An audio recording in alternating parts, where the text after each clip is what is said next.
Hi everyone, you've tuned into the Gimble and Arden Show once again, and we're talking with Kevin Knocke of IPL and IGN. Kevin, welcome. Hello, hello. How are you guys doing today? So excited to have you here. And when we did the pre-interview yesterday, and I was struggling for questions then because I wasn't quite sure what to ask, and then now I've got too many questions. So we'll see what we can get done in an hour. Worst case, we'll have to find a time to bring you back, and I don't think that's such a bad thing.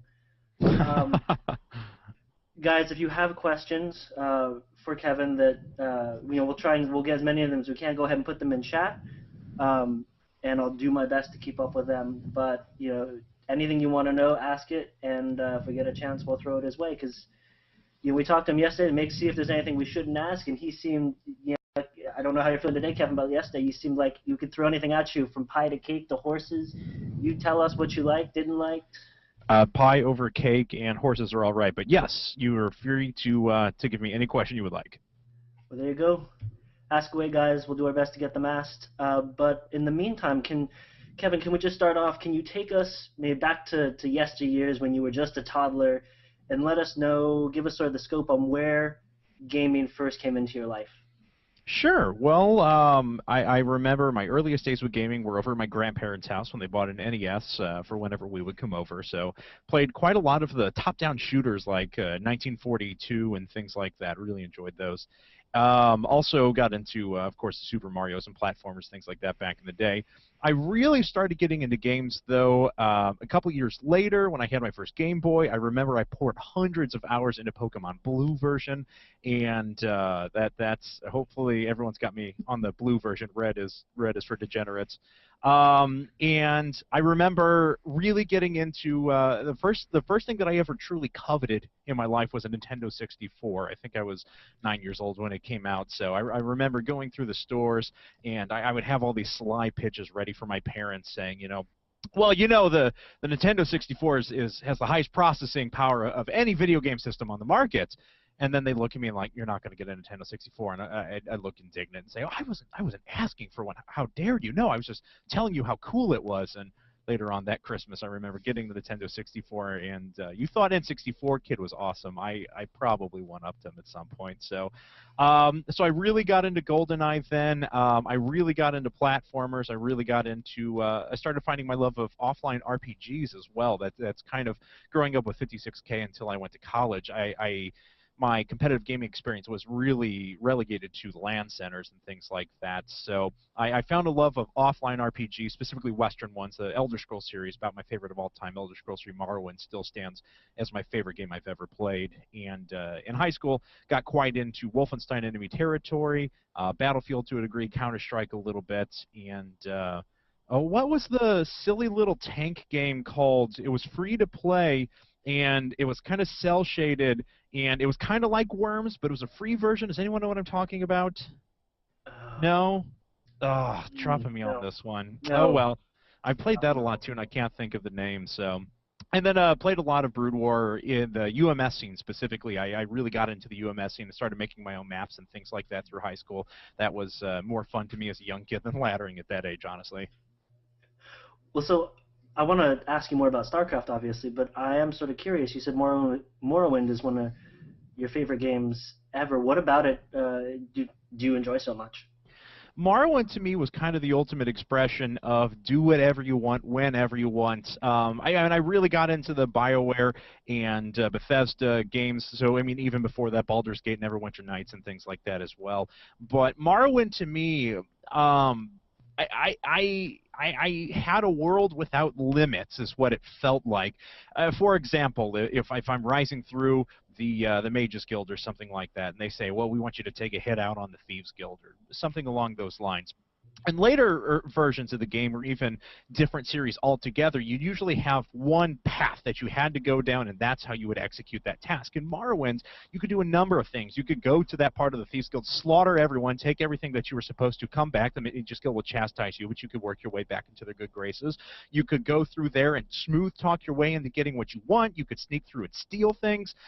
There were so many options at your disposal. In fact, I've always thought that my perfect video game would actually be something of the Elder Scrolls series or Fallout, something along those lines, a big open world RPG where there's actually no combat whatsoever, and you're purely going through with politics and intrigue and speech and things like that. That would actually be my perfect game.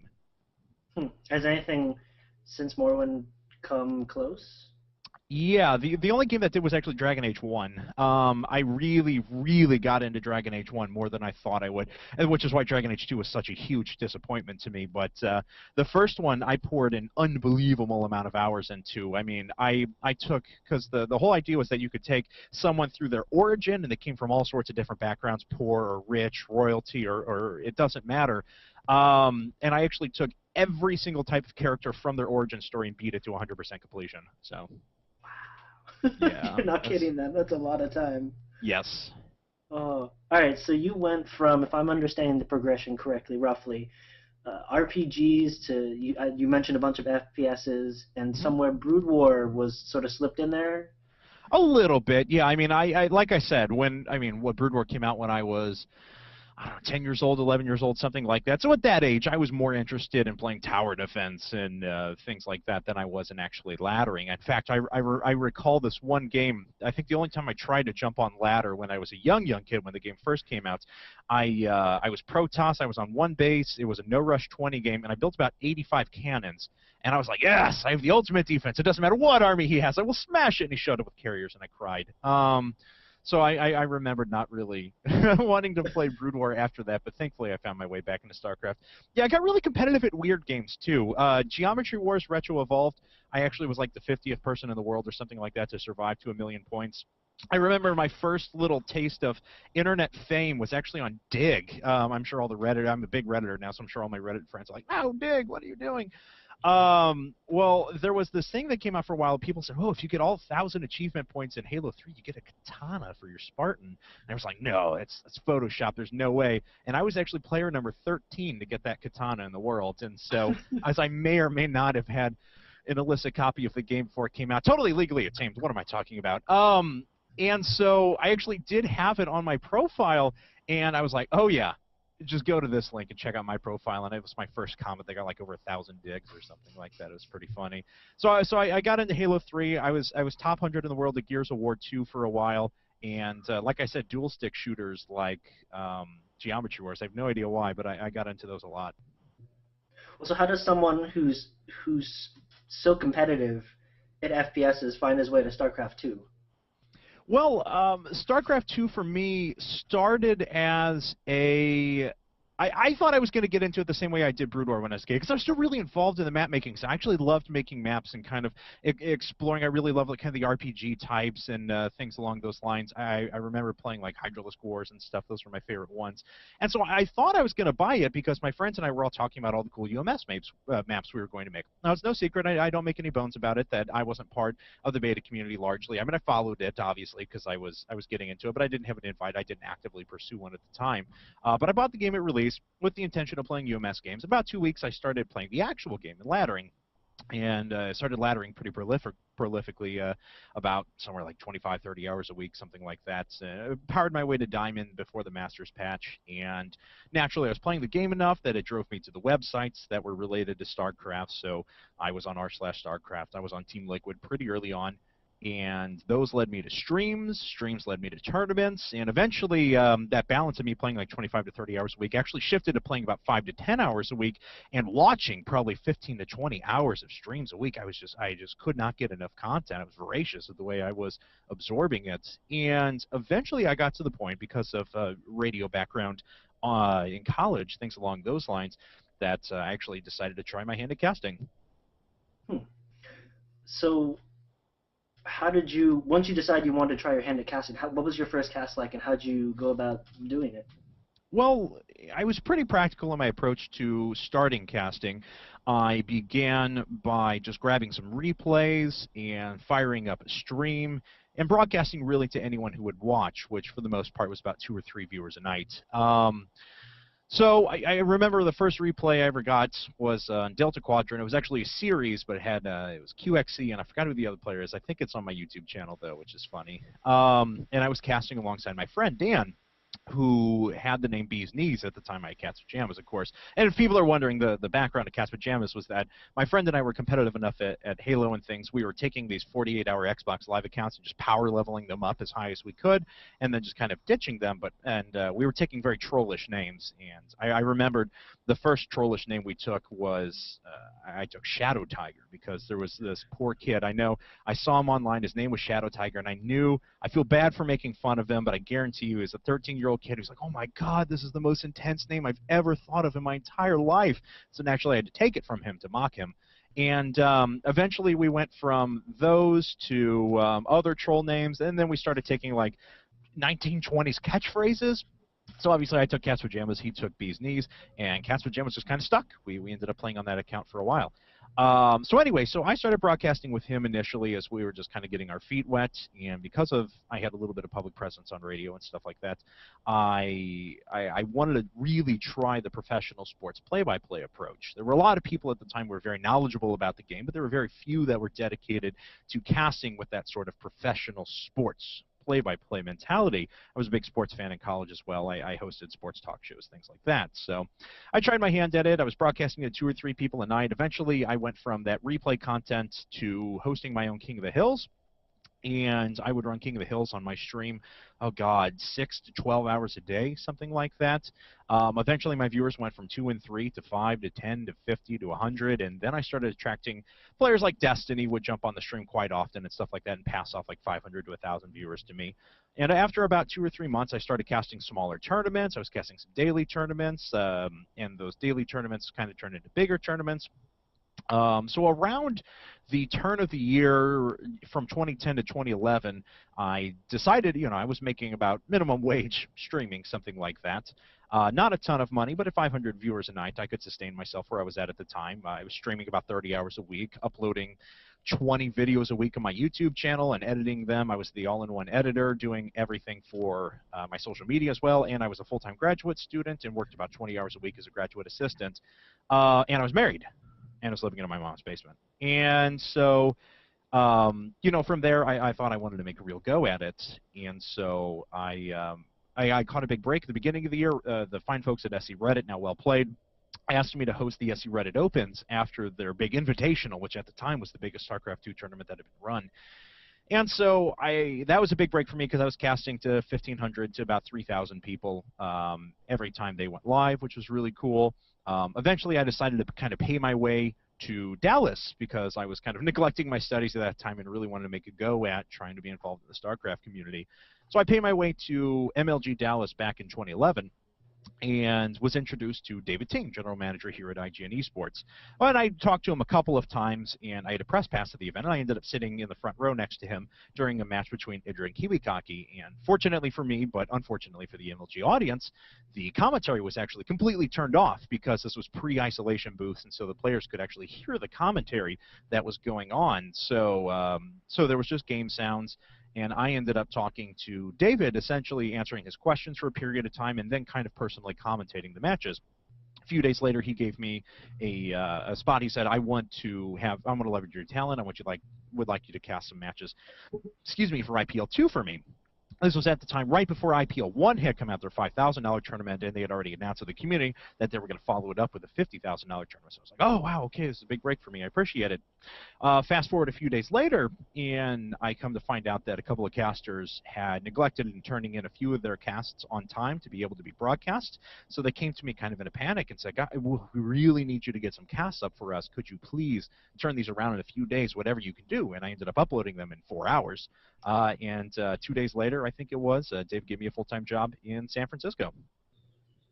Just like that. Well, okay, so if we can, there are a couple pieces within that story that I wanted to ask about, and one of those was you sort of briefly mentioned radio. I'm sort of curious if there's, with your radio experience or anything else that you feel like has really influenced your casting in the beginning.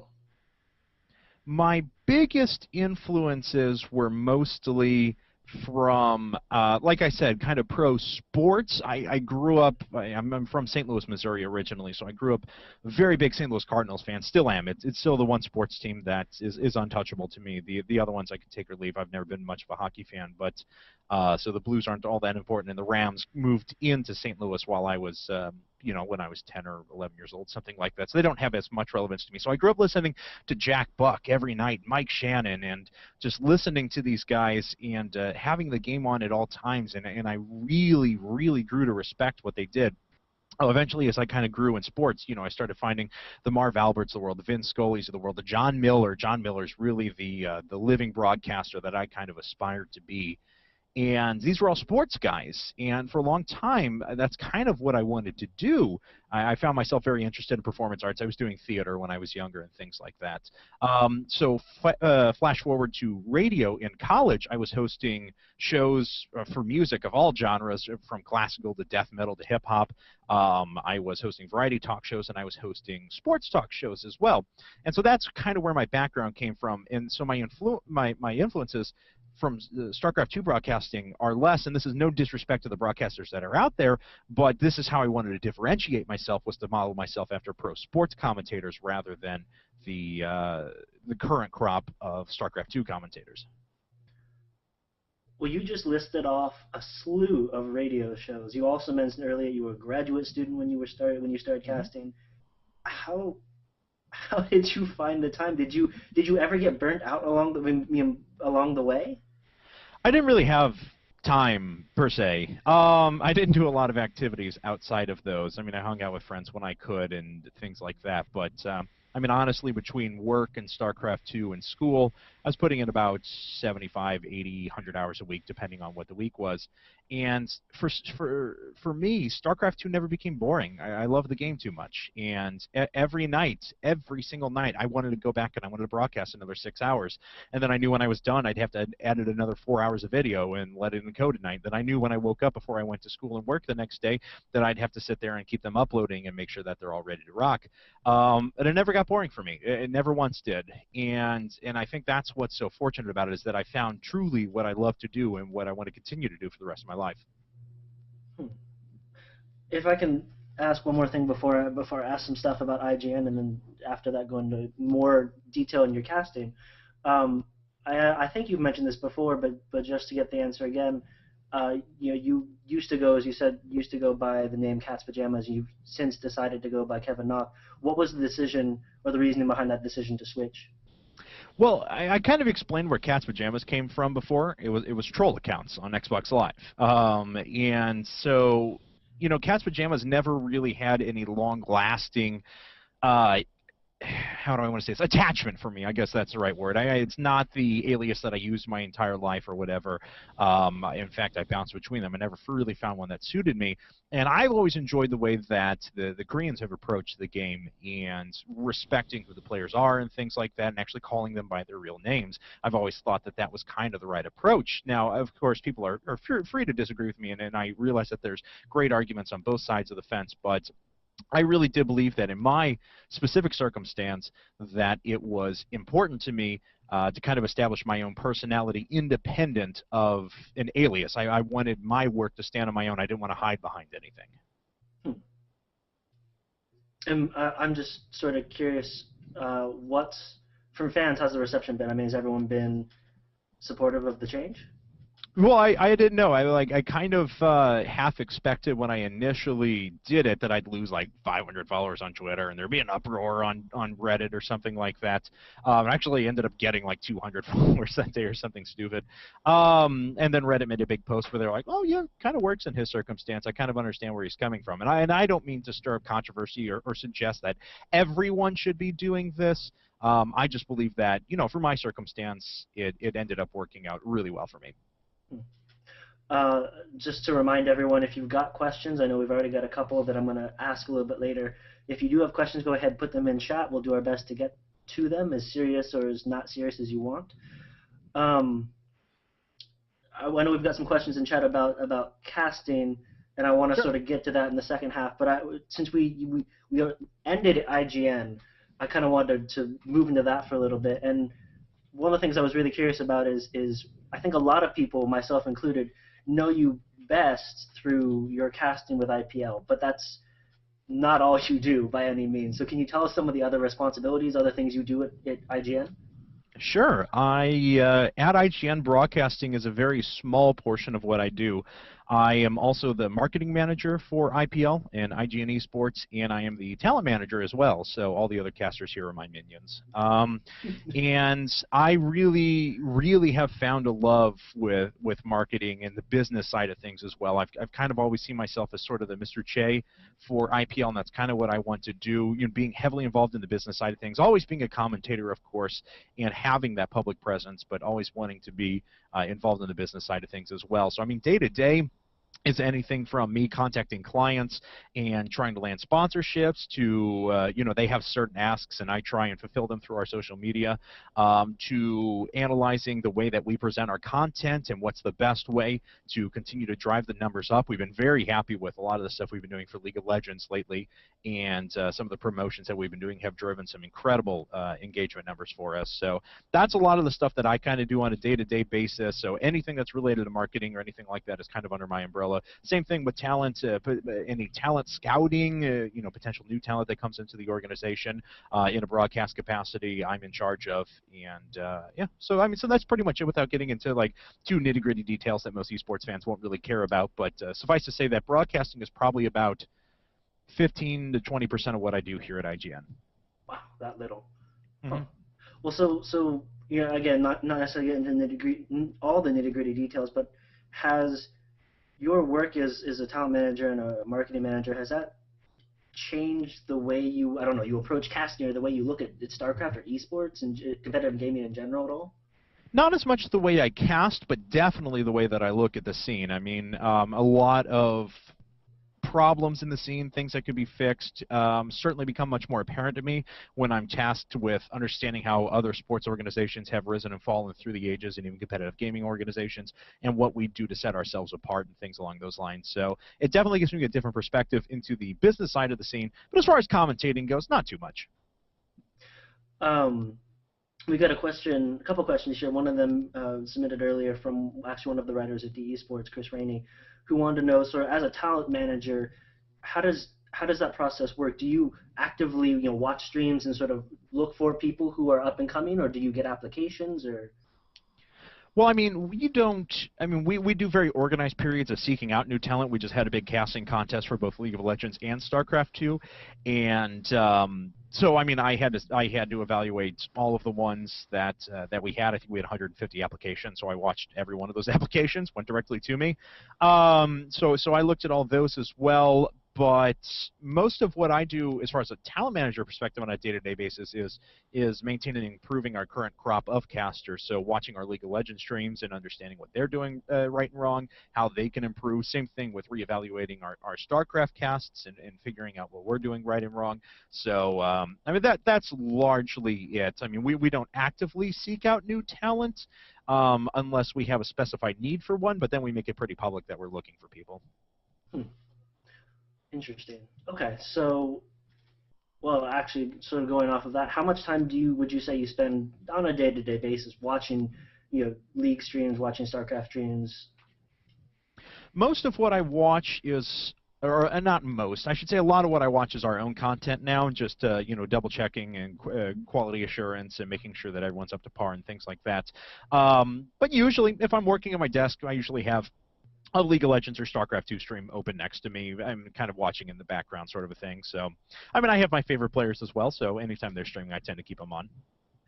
Um, well, so you've done a lot in the scene already, and will undoubtedly do a lot more. I'm sort of, are there any highlights, big moments that stick out for you as really significant in what you've done so far, what you've experienced? You know, largely IPL3, I mean, as far as that was a big breakthrough for me, being on a big stage and stuff like that. I had never really had that before, so that was really cool being at Caesars, even if the crowd wasn't the biggest for that particular venue, which was really fun for me. I mean, especially, I mean, given the Stefano versus Kiwi Kaki game number 2, that's still the coolest game that I've ever casted professionally. So that was really enjoyable. IPL4 was a big thrill for me as well, given the fact that I was able to host the GSTL finals, and that went over really, really well, and I was very happy with the reception, and I worked very hard to, to kind of come up with that character, for lack of a better term, and so that was really fun. But the biggest role, honestly, was casting the finals for IPL4. It was really cool. We gave, Apollo and Total Biscuit actually won our casting competition. Who would you like to see cast the finals? And when Total Biscuit had to back out, unfortunately, because of visa issues, wasn't under his control, of course, we didn't want to take Apollo off the finals, so we gave him the opportunity to ask who he wanted to cast the finals with, and he chose me. I was very flattered about that, so it was a big thrill being able to do that match, even though my throat was dying because of the night before at the GSDL. Well, so actually, you talked a little bit with me beforehand about this. Can you share with us what you did to prepare for that character, for the character for IPL4? Yeah, I took a lot of cues from the Korean MC scene, so I watched the old OSLs and MSLs to see how their hosts reacted, including the current GSTLs at the finals and stuff like that. So a lot of the dress and presence on stage I kind of took from them, and to a degree tone of voice. But then because it was a big thing where we had the big Korean tournament, it was being hosted in Las Vegas, kind of the scene of the largest boxing matches in the world. I really kind of want to throw my spin on that as well, and kind of Americanize it a little bit. So it takes heavy cues from the Korean MC scene, but kind of throws a little bit of American boxing announcer on top of it. Well, so can you? I think I get it. Can you break it down just a little bit more for me? When you're talking about presence, when you're talking about cues, can you give me like a hard cue that you took from the Koreans, or sort of Yeah. modified? The one thing that the Koreans do very, very well is the MC that I saw for, I think it was the GSL Code S Finals 2 seasons ago, he did this really cool thing. Well, of course, he had this awesome bow tie on, this tux, and I couldn't touch his style. But he did this really cool thing where he had his cue cards, and he would always, and it seemed to engage with the crowd very, very well, but he would basically take his cards, point at the end, raise his hands, and he would always have this very specific pitch. And that's the pitch that I tried to hit whenever I introduced a player or something like that. And it seemed like it worked, so I really had no metrics or anything to base that off of, but it seemed like it was fairly effective, so I tried to emulate it. No, it definitely seemed like it was very well received, and I know that myself included, it was a nice change of pace. The energy, the presence was something I don't think we've seen very often in a lot of other foreign tournaments, so that was certainly much appreciated. Yeah. I think we should probably take a break in a few minutes, but I was one or two last questions before we take a break, and then we'll come back and talk a little bit more about casting. Also, I want to get your thoughts on the scene, since you have so much experience now, both in the front and the back ends of the competitive gaming.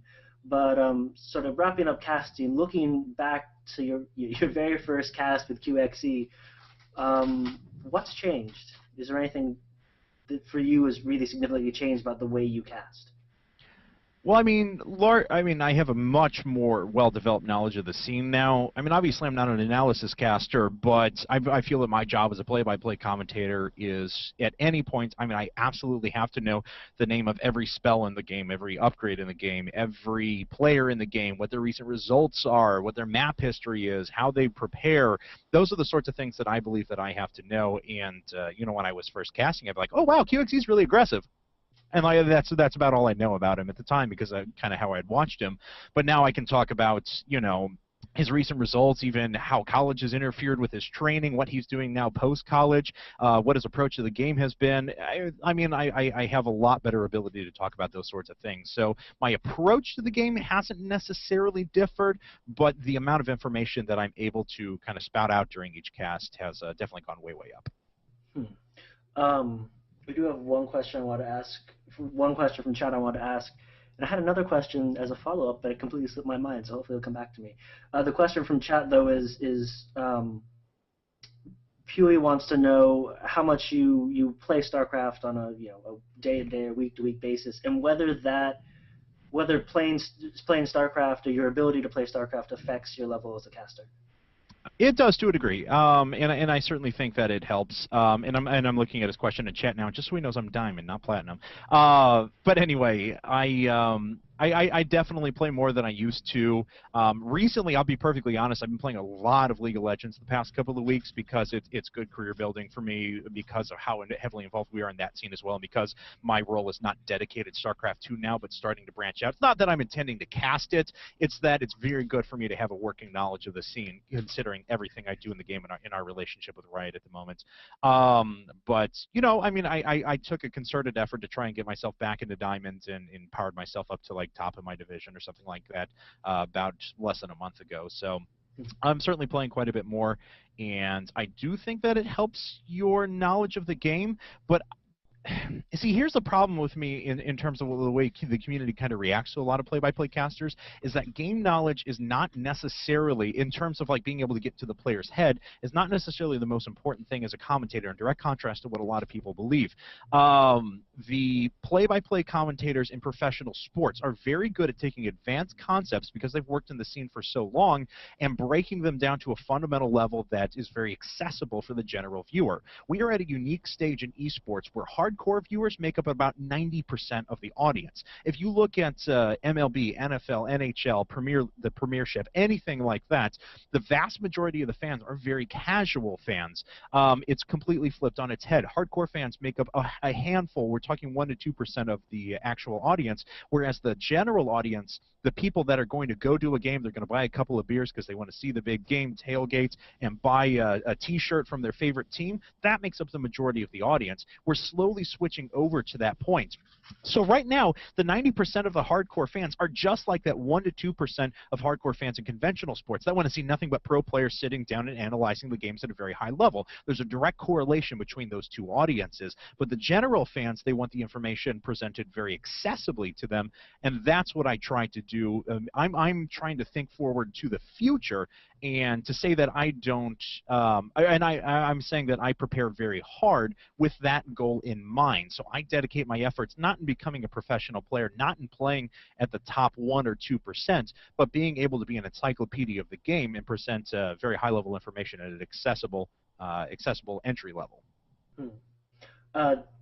Three quick questions, then we'll take a break, because I just thought of my follow-up, and that is, you mentioned that information.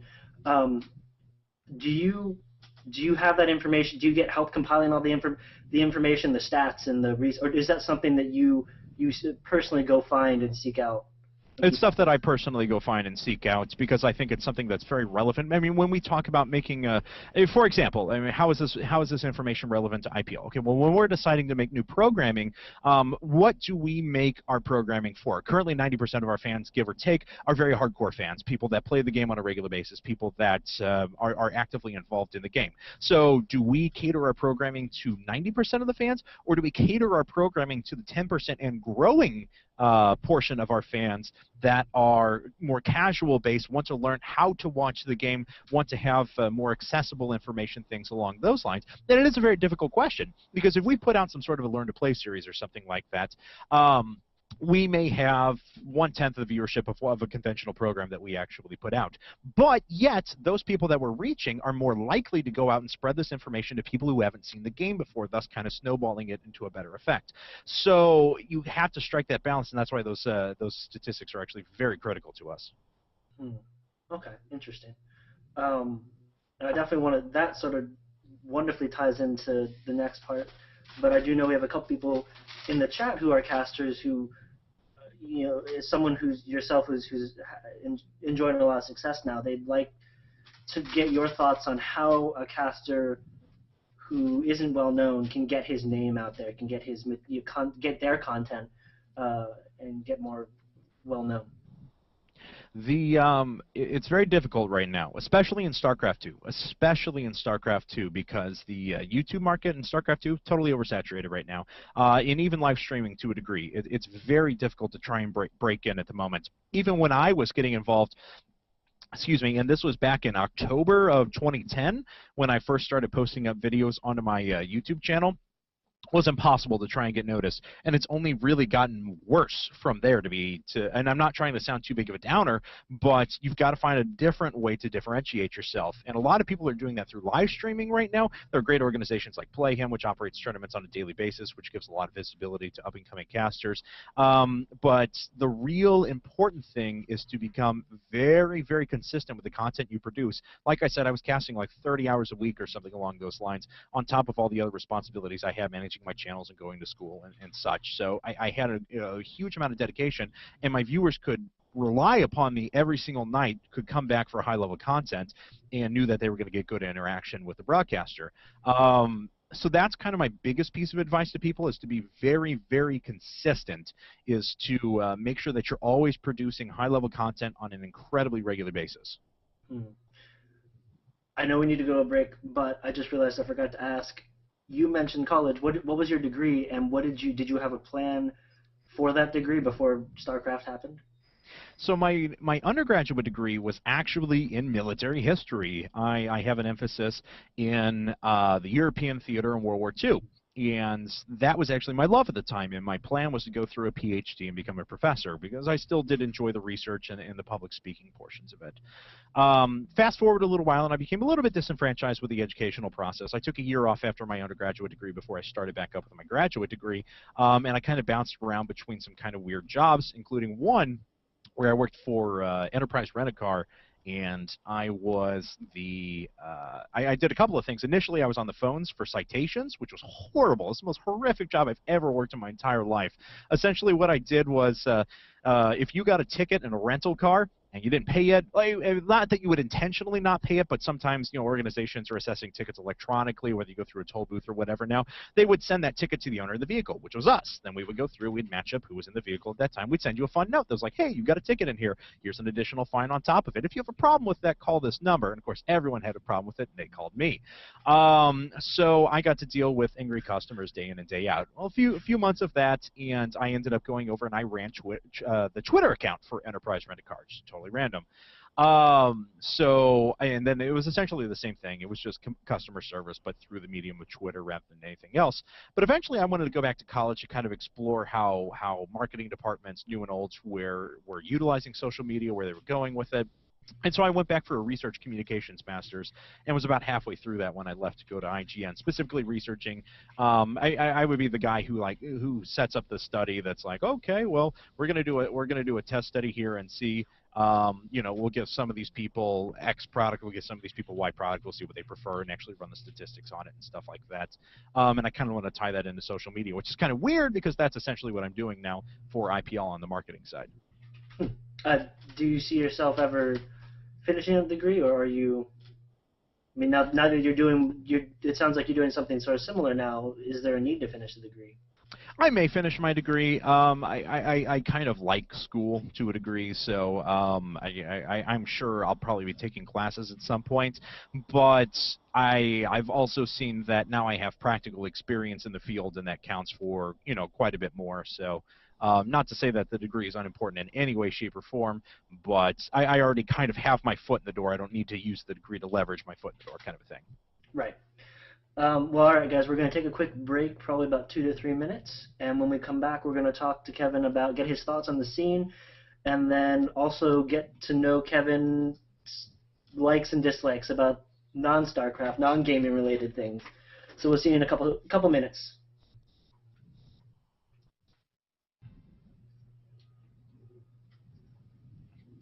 Hey guys, so we're back. We've got about 20 minutes left, so I think we might as well just jump straight in. We've already got some questions. I think they're a little bit more specific to StarCraft. Well, there's some more general questions. But Kevin, I know that you definitely have an opinion on where we're at and where we're headed, and I know that some of that's a very broad view. Can you give us the rundown? Esports in general, or StarCraft in particular? Let's start with start esports in general, and then maybe move to StarCraft 2.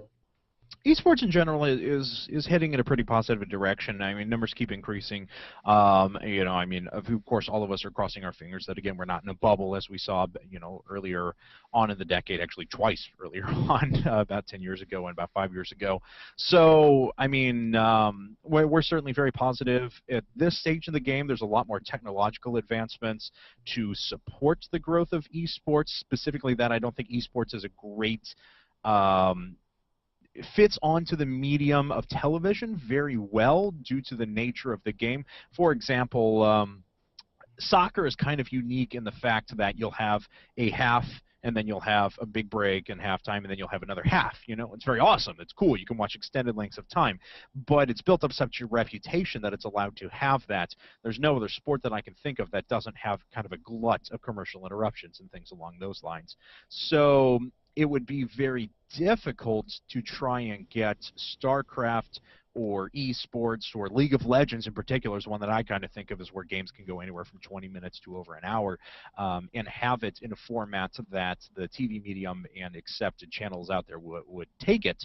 So I believe that the way that online streaming is increasing, the viewers for those channels are increasing. I think we have a very sustainable platform that's actually built online. So I think that's a very positive thing, and I think that's the market difference from where esports was at 5 and 10 years ago.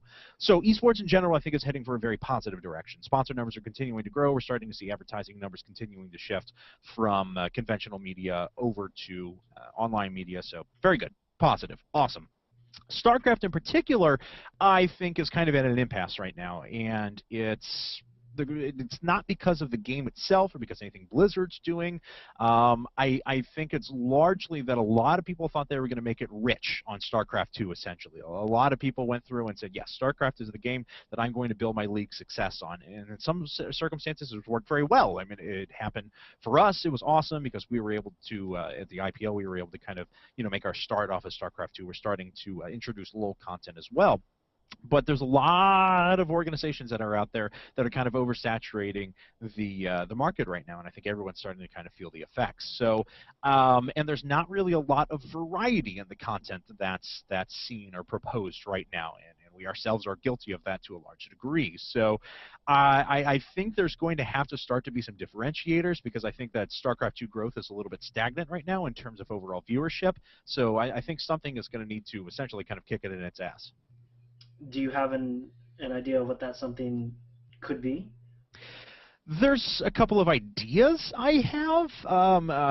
I think that leagues partnering with each other, working together, co-promoting is going to be a very good thing. It's going to be very healthy for the scene to show that that everyone is kind of supporting each other and helping esports grow. So I really look forward to that. I think that everyone kind of trying to find their niche is going to work out pretty well. For us, I mean, we've done really well off of team content, Team Arena Challenge, things like that. I kind of see that's where we fit in our role in addition to our big live events, things along those lines, although we're certainly trying out a number of things here very shortly. So largely partnerships, people finding their niche, and unfortunately, some, whether they be smaller organizations or something like that, may shift their focus away from StarCraft 2 as they kind of find this oversaturation continuing to grow. And I certainly hope that's not going to be the case. I certainly hope we can find ways to continue to grow the scene, but I think it's going to take some market differences in the way that organizations kind of market themselves. So if I'm understanding you correctly, you're suggesting that turn organized organizations need to further specialize, and that we need to sort of weed out the the lesser the lesser organizations that really aren't contributing something significant. It's the specialization is good because I feel that there's a lot of organizations right now that kind of want it all. I'm going to have we're going to have 12 different kinds of events and we're going to be the master of all of them and stuff like that. And I feel that kind of overall dilutes their content. So I do think that we're going to see kind of a market difference in that regard as people are going to start focusing on what works really well for them. So. But other than that, about needing to have other organizations go away, I hope that it'll become more partnerships and organizations will be, I'm talking about smaller organizations, will be absorbed into each other to create more compelling content, kind of join their forces sort of an approach. But I don't think that the scene is necessarily going to sustain 17 different major leagues trying to run content against each other every night. I mean, You don't see that in any other major sports, and I think that's certainly a problem. Hmm. Well, so taking a step back for a second, Bird's got a question about League and StarCraft in particular, and where you see those headed in the next couple of years, and if you see any other titles that are sort of vying for top spot. There's a few of them. To answer the last part of that real quick, I'm more curious to see what becomes the next big FPS. It's not because of my FPS background or anything like that. It's because FPS games have been a large part of esports for a long time, and I'm waiting for the one that kind of truly captures the spectator model the best. I think a lot of eyes will be on CSGO pretty soon, but of course there's a lot of new titles that are kind of around the corner that I think are going to be very, very interesting and compelling. Specifically for SC2 and LoL, for LoL, that's a very interesting question because Riot has positioned themselves very, very well and very aggressively as well, especially in light of their announcements of huge multi-million-dollar tournaments that are coming up soon. They have a free-to-play model, but yet monetizes itself incredibly well because of the people that are actually purchasing RP cards and new champions, things along those lines. So Riot has done a fantastic job with that. Blizzard, it's going to be very interesting because I think Heart of the Swarm is going to be incredibly promising, and of course we have the Brood War pros that are switching over now, so there's a lot of fresh blood and excitement that's going to be injected into the scene very quickly here. Very interested to see how that happens, but largely I think StarCraft 2, its success is going to be built on how organizations adopt Heart of the Swarm and specialize, kind of akin to the last question that I was answering. League of Legends, though, is still kind of the Wild West. I mean, there's a lot of up-and-coming organizations. There are teams that are kind of popping into existence, so it reminds me very much of StarCraft back in about 2010-ish when people were kind of realizing, wow, okay, this has a lot of potential. Let's see where we can take this. Just to remind everyone real quick, guys, if you have more questions, we're getting a bunch, and we'll try and get through as many as possible. But if you have some that aren't being asked yet or haven't been asked, feel free to put them in chat, and we'll try and get to them.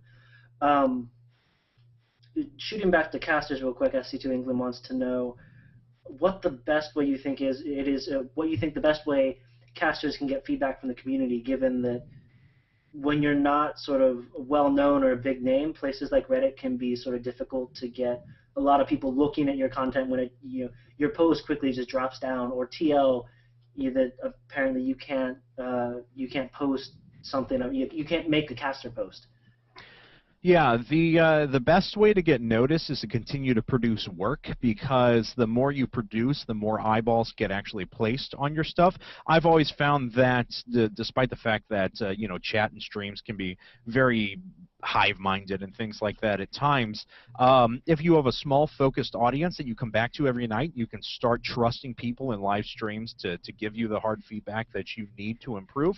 That's actually the best place to do it. A lot of people make posts on Reddit and stuff like that looking for validation rather than looking for honest criticism, and I'm not calling out anyone in particular, please, but I would honestly say that the best approach is kind of keep your head down, keep producing a ton of content and work. I mean, that's what did it for me, and I found a core group of people that I knew I could go to at any time and say, hey guys, what am I doing right? What am I doing wrong? I didn't have to rely on Reddit to come back to me and necessarily tell me if I was a good or a bad caster.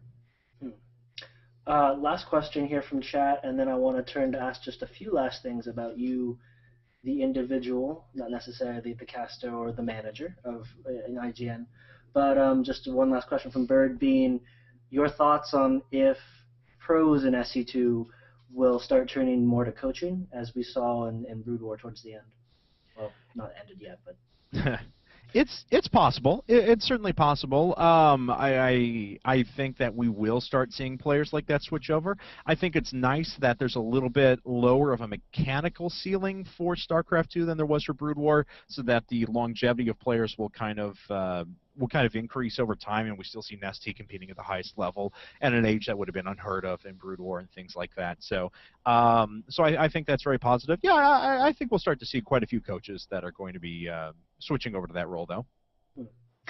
All right. Well, we've got 10 minutes left, and in that time, I want to ask you. Well, I want to find out about Kevin the person. What do you do when you've got time to relax, when you're not frantically watching streams or involved in another project? What do you do to wind down? Well, I'm a very competitive person, and I do very few things, but I try to do them very, very well. So unlike some people who will be juggling between 12 video games at a time or something like that, I generally play about one or two video games at a time and play them for incredible amounts. I really get my money's worth when it comes to video games. So right now I'm playing, like I said, quite a bit of League of Legends, some StarCraft 2, and a fair bit of this game called Realm of the Mad God as well, which I highly recommend people check out. It's free to play. It's really, I don't know why, it's really grabbed my attention lately. So video games are a big part of that. I'm a big car guy as well. I recently bought a Mini Cooper, and so I've actually, the week I bought it, I already started racing it on the track. So much of the dismay of my insurance, but so that's a big part of my life as well. I don't watch too many TV shows. I really only watch the car show, the Top Gear UK, and Mad Men as well.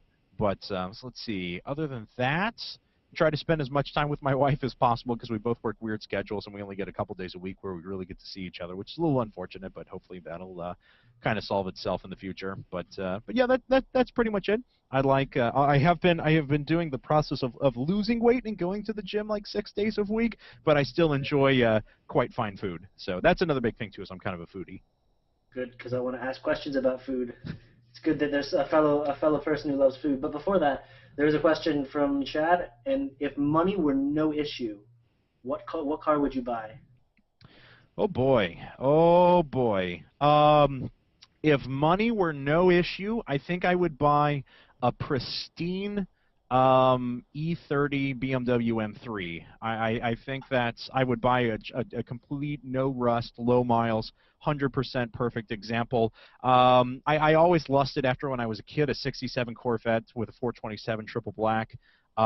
In modern cars, I really enjoy. Let's see here. I really enjoy the Ferrari FF, the new Koenigsegg that's coming out certainly is kind of piqued my interest, and I'm a big fan of a little more conventional cars, the V10 Audi R8. So there you go. That's my little bit extended answer. But I have cars from all generations that I would buy. Oh, and any model Porsche. I have my eyes on this '72 Porsche that actually races with me right now. So yeah, there you go.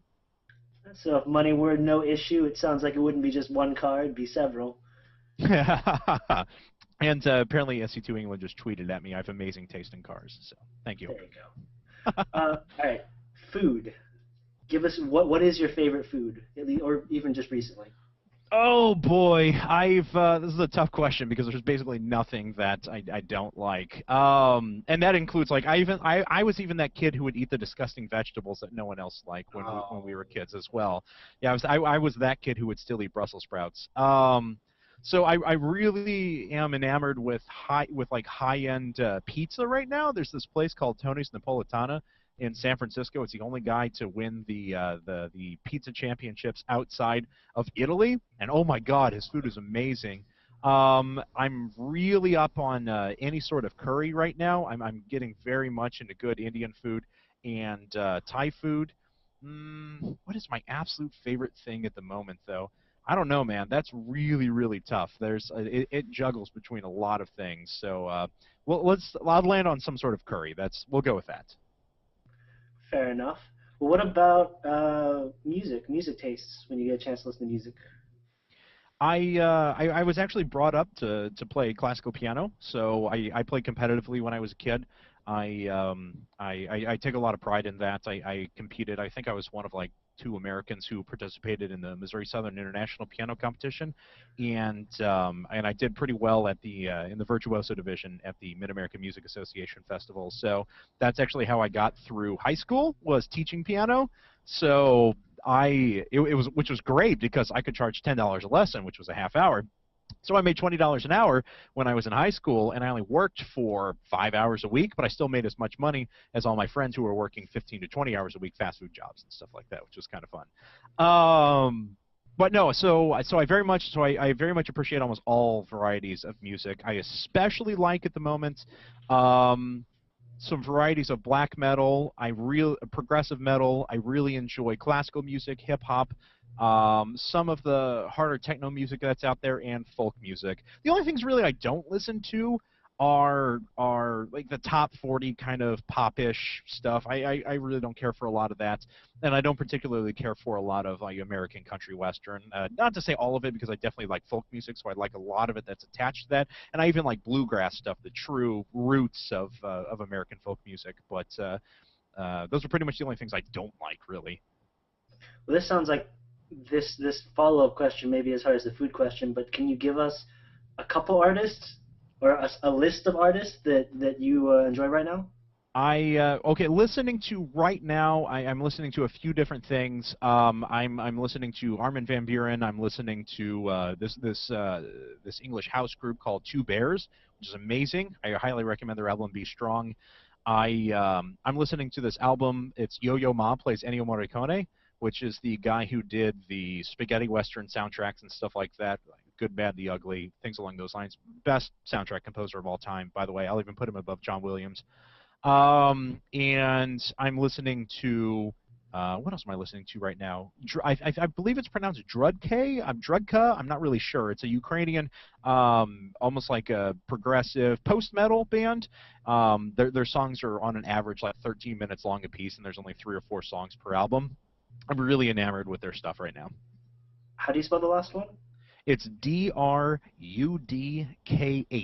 So I'm not sure how you pronounce it, honestly, but I have all their albums. I just don't know how to pronounce their name. I should have probably looked that up at some point. Oh, good. Well, what about two last questions, just movies and books? Let's start with movies. Do you watch a lot of movies?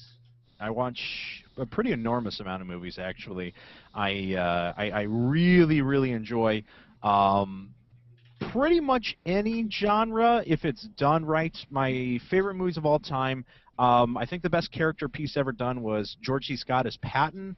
I really love noir films, so and that from pretty much all ages. So the old stuff like Big Sleep and Maltese Falcon, to newer stuff like Chinatown, to even brand new stuff. Well, I say brand new, but in the it's 7 years old, but in the realm of noir, that might as well have come out yesterday. It's a film called Brick, one of my favorite movies of all time. Funny movies, I used to have Monty Python, The Holy Grail completely memorized from beginning to end. I really enjoy Mel Brooks' Blazing Saddles, Dr. Strangelove, How I Learned to Stop Worrying and Love the Bomb. What else? Empire Strikes Back, the original Matrix.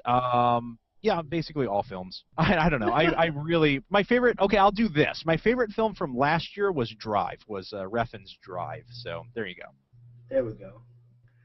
And what about books? Do you do any reading? No, I hate reading. Yes, I read quite a bit. I've always been a sucker for like high fantasy novels and things like that. The most recent series I completed, well, I caught up on the Game of Thrones series, of course, when the newest book came out a little while ago. I have really enjoyed.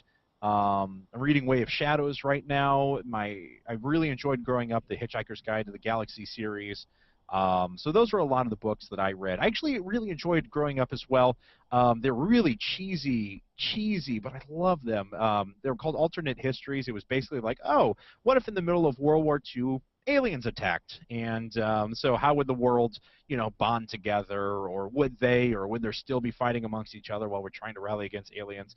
There was an author, Harry Turtledove, who actually wrote a lot of alternate histories that I quite enjoyed. Might have to go check. That actually sounds like a lot of fun. Oh my goodness, all the interest you have, all the things you've seen, and I don't understand how you've sort of done it all. It's unbelievable, just the amount of stuff. Um, is there anything that we haven't touched on that you'd like to mention or speak about, or? No, I pretty well covered it. So I mean, that's pretty much what I do.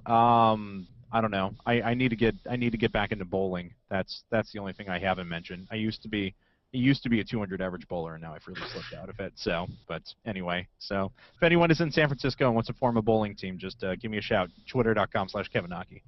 All right, well, now I have to ask: is there anything that you can't do? Can't do well? Like I said I only do a few things, but I do them well. So the anything that I haven't mentioned, I suck horrifically at. So that's pretty universal, actually. So basic motor functions, terrible.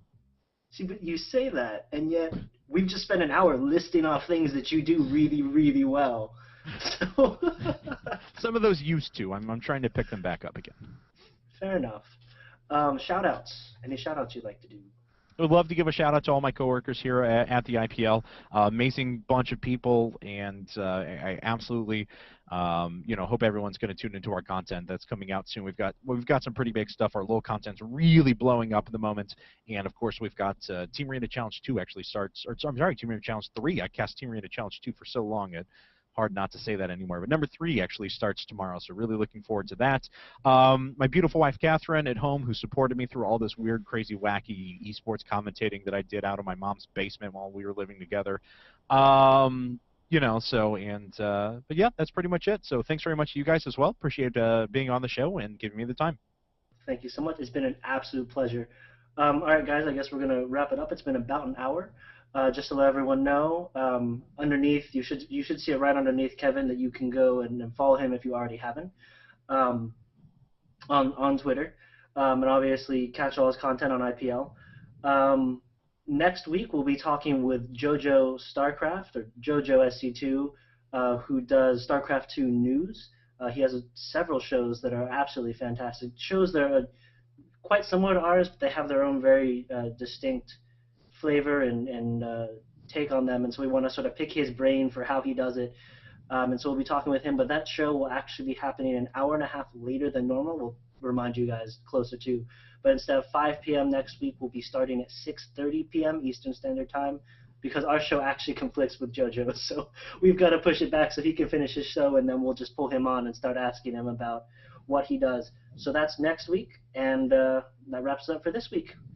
Thank you guys for tuning in. Catch you next week.